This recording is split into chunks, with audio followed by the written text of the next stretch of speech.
Hi, my name is Amber. Welcome back to my channel, Books and Beaches. So it is finally time for me to talk about all of my favorite books from 2023.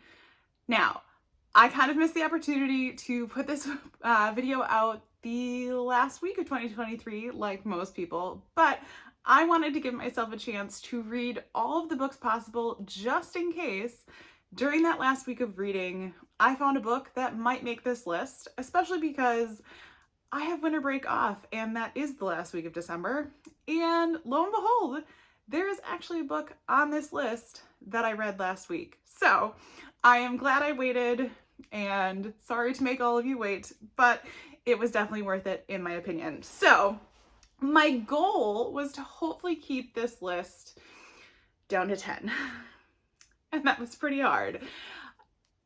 Not because I was looking for necessarily all of the 5-star books that I read this year, and not because you haven't heard me talk about most of these books, if not all of these books this year. But as I went through my list, I was just like, these were books that I just couldn't narrow down any further. So I think I've got it down to like 14 or 15, depending on how you pair them up together. So I am going to make like a little separate, either short or just shorter video talking about my top like YA and middle grade books of the year, just in case that's something that doesn't interest you, because I did have some of my best books of the year be in those categories. But I know not everybody is interested in those. So I will keep those separate, and that helped narrow down the list a little bit. But otherwise, there are some really great reads on here. Now, as I went through and discovered this, apparently this was the year that I read on my Kindle a lot. I definitely utilized Kindle Unlimited. And if I didn't do one of those, these are books that I am definitely loaning out right now. So you're going to see a lot of pictures of covers in this video, just because I don't have these books to share with you. Some of them are ones I hope to get on my shelves eventually, and then some are just books that are not in my possession right now. So let's go ahead and get started on my best books of the year. I'm going to go in order of just how I read them this year, because that was the easiest way. I've got it. So I've got my piece of paper here because that is how I wrote them down. So should be no surprise. And I kind of read these basically in order, and that was Creep and then Freak by Jennifer Hillier. What a phenomenal set of books these were. And actually, I didn't even realize until I went back to kind of refresh my memory on these. I did not realize that Creep was Jennifer Hillier's debut novel, and I can't believe it. And this one, our main character is a professor of psychology and winds up having like a 3-month affair with her teaching assistant. And once she gets engaged, decides to kind of cut this off, or cuts the affair off, knowing that it's just, it's not appropriate, she shouldn't be doing it. And the teaching assistant isn't okay with that. And a lot of stuff goes down from there. That book was phenomenal, and Freak was just as good. I think I've said it before. I want more. I want a 3rd book in that series. And since they were written so long ago, I don't know if I am ever going to get that 3rd book out of them, but I would love a 3rd book. They unputdownable, so good. And the only reason I don't have these ones on my shelf currently is because for some reason the only way I can find them right now seems to be mass market paperbacks, and I can't stand mass market paperbacks. So I will just have to deal with the Kindle versions for right now. But so good, and what a great like start to my year, because I read them so early in the year. But 2 books that I cannot stop talking about. Another book that wasn't a perfect 5-star book for me, but I had to put it in one of my best books of the year because looking back, it definitely was one of my favorite historical fiction books of the year, and that was When We Had Wings. Now it has 3 different authors, and now of course off the top of my head I should have grabbed my computer, but I know it was Christina McMorris, Ariel Lawhon, and I'm gonna forget the 3rd one. Anyways, obviously it'll be linked below for you and pictured here. But this was a World War II book that dealt with the South Pacific and a lot of World War II going on in the Philippines. And that, as many World War II books as we get, I don't believe we get as many in that area or that perspective. And so that was the reason I appreciated it so much. And I love a book where we get multiple perspectives from multiple different people. So we had 3 different female perspectives that we got. And I think the only reason I took a star off for this book was because I ended up getting the audiobook arc of it and they didn't switch narrators. So it made it a little more difficult to, you know, tell the difference between each storyline that you were following. So I think if you were to choose to read this book, it might make more sense to you. And so it is a book that still sticks out in my mind and different things that happened in that story. So I would have probably regretted not including it in my favorites of this year. So I definitely recommend that one. Following up on that one, we are back to the wonderful Jennifer Hillier. Like I said, it was the year of the Kindle and apparently the year of Jennifer Hillier. I ended up getting the audiobook arc of this one. I believe it was a re-release because they hadn't done an audiobook of this one yet, and that was Wonderland. If you like a book set at an amusement park, this is a book for you. The amusement park is called Wonderland, and it is kind of the place of this town. The whole town, it surrounds around this amusement park. You work there if you're a teenager in this town, kind of the whole town's economy surrounds around it. You know, the police department supports it. Everyone knows that that's what runs the town.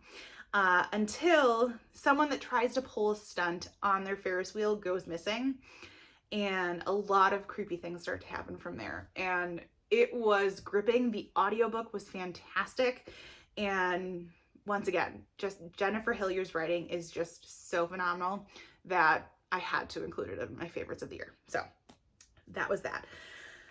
One, or actually 2 books that I'm going to include as one, once again, read on my Kindle, that should be probably of no surprise because I think these were on the favorite lists of many people in the booktube community or just books in general, were The Housemaid and The Housemade Secret by Frida McFadden. So I won't talk too much about The Housemaid Secret, being that that's the sequel, but The Housemaid was a book that had me so angry at times because you just get so frustrated. We basically have a woman that's fresh out of prison, knows that she's not going to find a lot of jobs, and takes a job as basically a housemaid slash nanny of sorts for this rich family.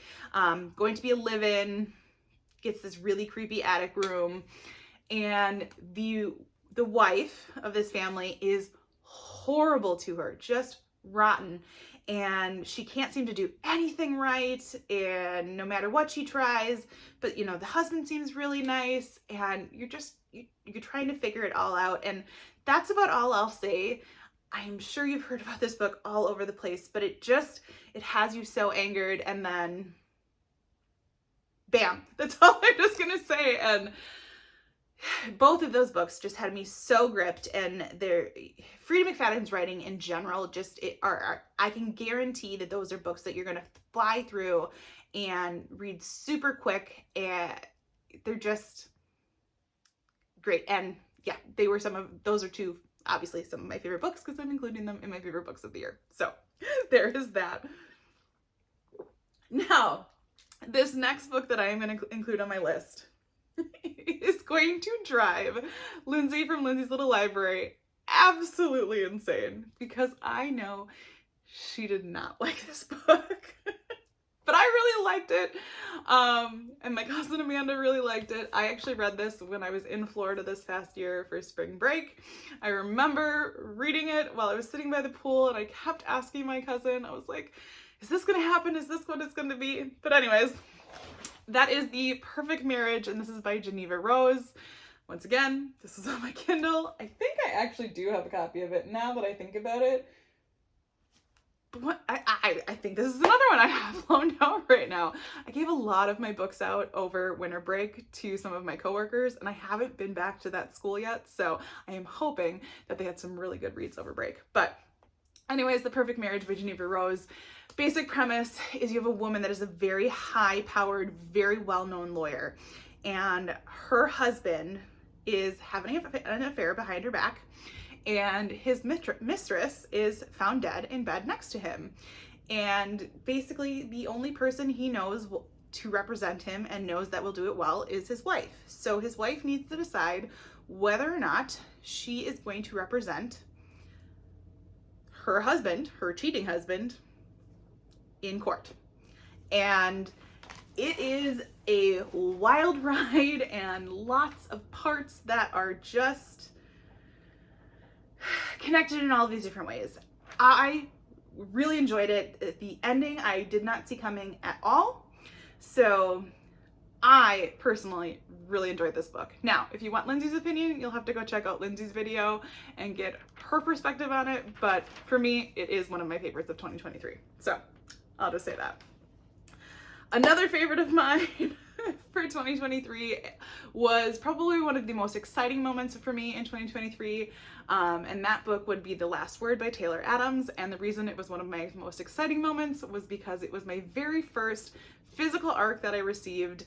And it would be the very first physical ARC I received from a publisher actually reaching out to me and asking me if I would like to receive it versus just a giveaway win or something like that. So I was so excited.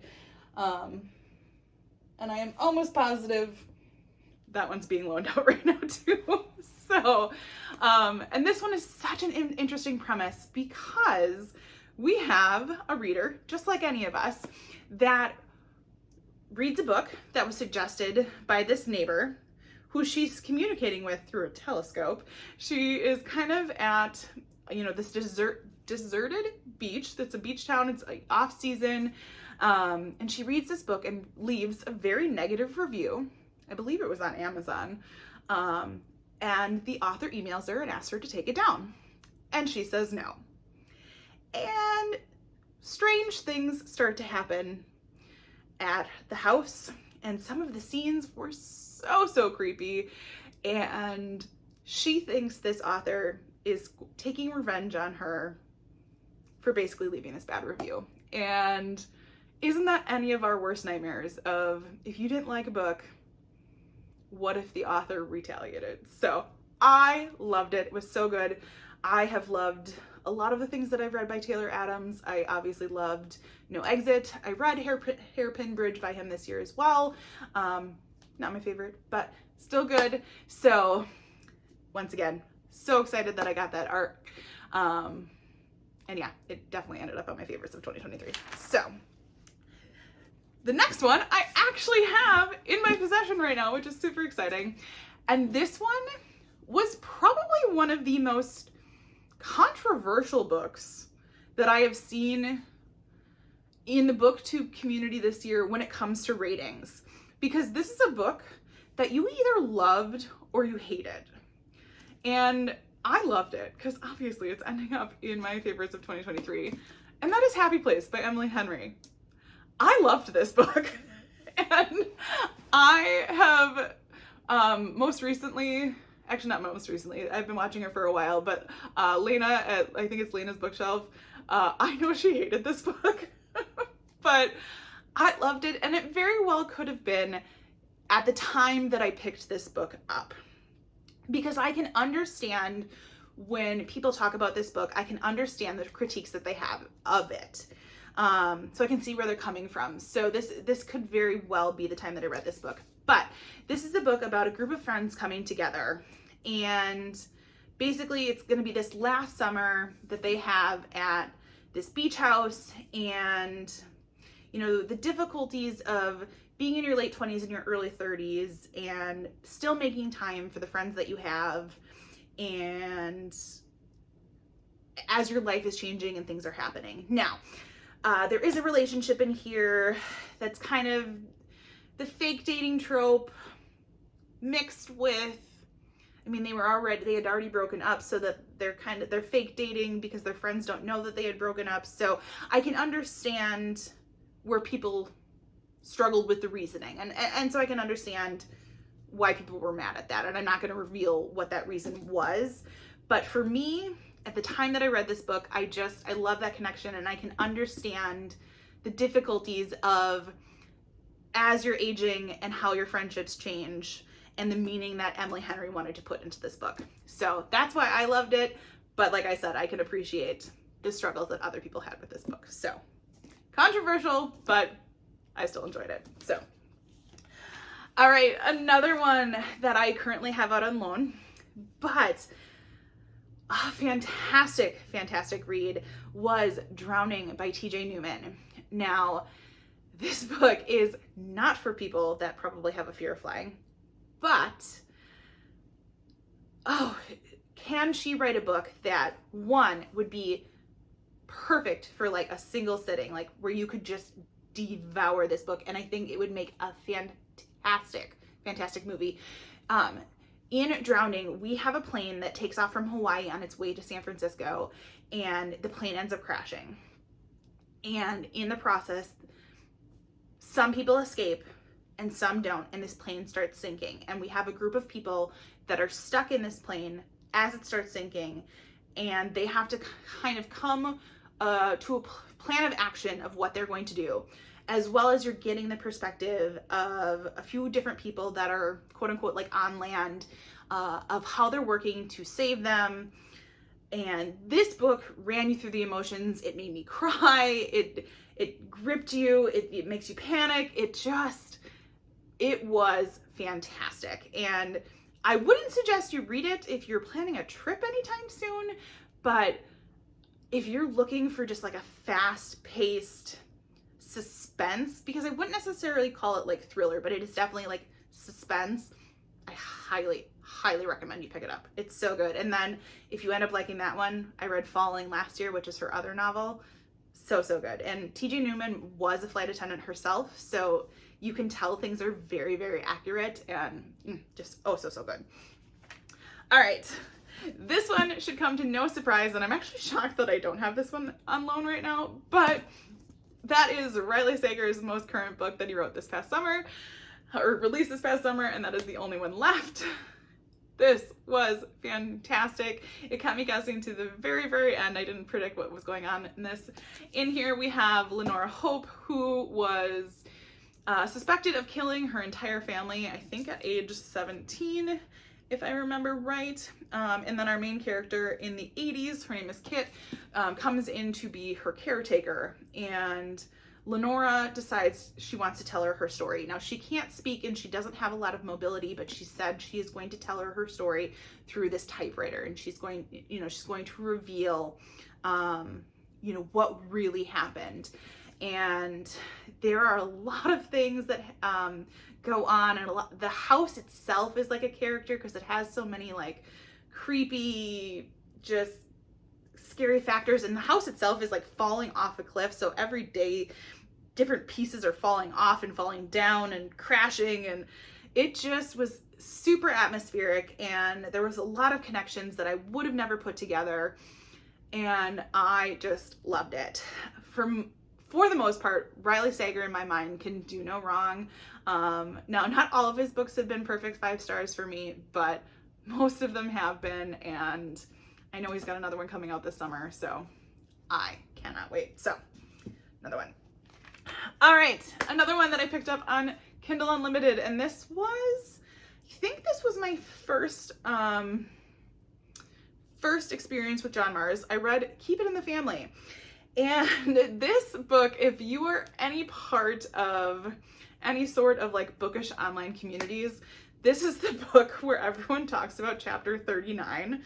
It's a 1-word chapter, but I'm not going to mention what that 1 word is here because I think YouTube would probably take down this video. But this book is just kind of a wild ride. It is about a couple who currently is living with, they are married and they're living with his parents, and they decide to buy a house. And as they are renovating this house, they find some suitcases in the attic. And in these suitcases are some bodies. And that is basically all I want to tell you, because you go on a wild ride from there, and it was a book that I didn't want to put down. And I think it's a book that gets talked about quite frequently in the book community. One, because of that one word chapter, but it's just a wild ride of a book. And I did not see a lot of the things that were coming. And I'll say it once, I'll say it again, I really enjoyed it. So, and I do believe it was available on Kindle Unlimited because, like I said, it was the year of the Kindle and Kindle Unlimited for me. So, another favorite to add to the 2023 list. No, we're not done yet. Another one that I picked up on Kindle Unlimited, like I said, I was on a roll this year, and this one I had not heard much about. On the online bookish community, I randomly saw it in one of the Facebook book groups that I'm in. Someone was asking for like psychological thriller recommendations. And this one was Don't Let Her Stay by Nicholas Sanders. Similar, well, not similar, I guess. I was almost going to say similar to The Housemade, but it's not. We have a woman who marries an older man and has moved into his house, which is, kind of not off the beaten path, but, a little bit removed from town. And she's going to have a baby and basically doesn't have to work because this man has money. It's a bigger house. And he has a daughter from a previous relationship. She's older, in her 20s, and this daughter decides to come back into her father's life and, wants to get to know the new wife, family, whatever. And this daughter is awful. And similar to The Housemaid, you get so angry with these characters, like so angry, and it just takes you on this wild ride throughout the whole book. And it's one of those that you can just devour super quickly. And I did. I remember distinctly, I was reading this book while I was camping and I just flew through it. So I don't want to say too much more. And I want to do that with most of my thrillers, and especially as I'm sharing them with you. It was just a wild ride, but I really enjoyed it. Once again, I've said that with all of these, but here it is, made it on my 23 of 23. So another book that was not a perfect 5-star book for me, but I continue to think about it, and I knew then that meant it needed to be on this list. And I think it's one of those books that would be worth a read for most people. And it was a book that I received as an ARC off of NetGalley, and that was The Celebrant by Stephen Rowley. This book is based on a group of friends that met in college. And in college, one of their friends passes away. And at that friend's funeral, they realize they do not want to go through life celebrating each other at the end of their lives. They want to have living funerals so that that person or their group of friends knows while they're living how much they're loved and appreciated before they're gone versus after they're gone. And so you travel through this group of friends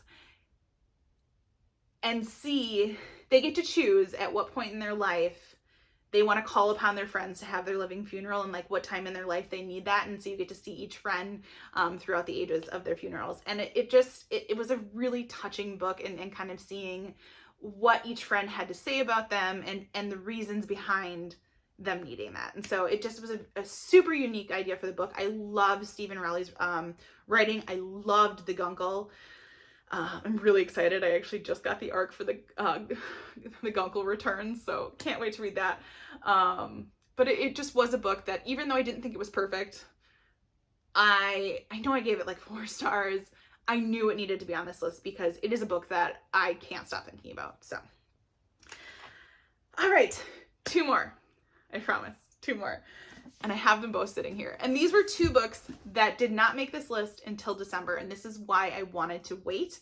The first of which is My Darling Girl, and this is by Jennifer McMahon. Now, I waited to read this one a little bit because, well, first of all, I can't remember. This one, I think this was a November Book of the Month release, but it's based during Christmas time, so I kind of wanted to read it in that time frame. But this book, and I debated the whole time reading it, but this book, the ending got me. And this is one of those books where you don't know if you have an unreliable main character, or if her family is crazy, or just what it is. But we have a woman that takes in her estranged mother as she's dying, and they did not have a good relationship growing up. She did not have a good childhood. But she decides, like, it's her mother's end of her life, and her mother has this wish that, you know, she hopes to spend her last, like, weeks with her daughter. But when her mother gets to her house, all of these, like, terrifying things start to happen, and they're trying to figure out why. And it just takes you on this, like, crazy ride, and you're trying to figure out, like, what is going on? And so I wasn't sure how I was going to feel about it. And then the last couple chapters just solidified the fact that this was going to be a 5-star for me. So snuck right in there at the end of the year, but there was that. And then the whole reason that I specifically waited to film this video until this week, this first week of January, was because I just never know what I'm going to read over winter break. And I am so happy I did because of this book. And I should have known, because this was probably one of the most recommended / read book of the very last BookTube Besties retreat that I attended. And this should come as no surprise, but this is The Wishing Game by Meg Schaefer. I read this last week, and I loved this book. I wasn't sure. When I heard it described as like a Willy Wonka retelling, I wasn't really sure how I was going to feel about that, because I'm not, like, a huge Willy Wonka fan. But this book gives me House in the Cerulean Sea vibes, and not because the storylines themselves are similar, but just the feeling that you get when you're reading them are similar. It just, all the feels. So our main character, and now of course I can't remember her name because names are hard, but Lucy is a teacher's aide, and she is really hoping to foster and then foster to adopt this boy named Christopher, who is in her, actually I don't even think he's in her class anymore, but in her school, and she just can't afford it. She gets an opportunity to be a part of this contest for this author who wrote some of her favorite books of her childhood, which she also shares with this Christopher.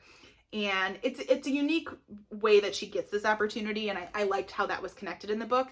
And so she goes to this island to be able to compete to do this. And I loved, like, the whimsy and the connections and the kind of the mysteriousness of it all. But just the whole story gave me the same feeling of the feeling that I had when I read The House in the Cerulean Sea. And so I just loved it. And I completely understand why so many people were raving about this book during the retreat. So I am so glad I picked it up. And like I said, I am so glad I waited to film this video, because this book would not have made it had I not waited. So those are all of my favorite books from the year 2023. I know it's a long list, and trust me, I probably could have talked about a bunch more, but I tried to limit myself as much as I could. So let me know in the comments below what some of your favorite books in the year 2023 were.